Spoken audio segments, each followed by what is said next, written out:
Toyota Innova na napakaitim ng usok at naglo-low power. Ito po yung project namin ngayon, panoorin po. Una ay tinanggal ko po muna rito ang kanyang map sensor. 2 screw lang po yan. Tsaka yan napakadumi na po.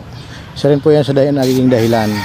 At dito nga po ayan nilalisan ko po siya gamit po yung electronic contact cleaner.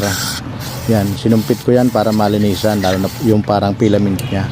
At dito po sinunod ko na tanggalin yung kanyang gas filter, yung dito sa intake manifold sa turbo.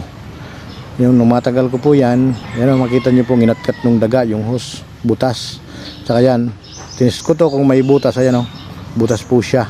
At ito po ang nagiging dahilan kung bakit po naglo-low power siya. At dito nga po habang nag-aantay ng pisa kami na binili ni customer, ayan po, nilinisan namin yung tambutso gamit ng tubig para matanggal yung kanyang carbon deposit na napakakapal, para mabawasan na rin po yung kanyang usok.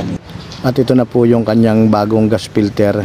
Ito po ay kinabit ko, simple lang po yan ikabit. Ayan lang nakaklam lang po yan at 2 hose lamang po. At kung may kabit na nga po yan, ayan na po siya, pinandar ko na po. Ito na po siya, wala na pong usok at talagang hindi na po siya naglo-low power. Kaya maraming salamat po. Pa-share naman po ng aking upload na video. Maraming salamat po sa inyong lahat sa patuloy na suporta.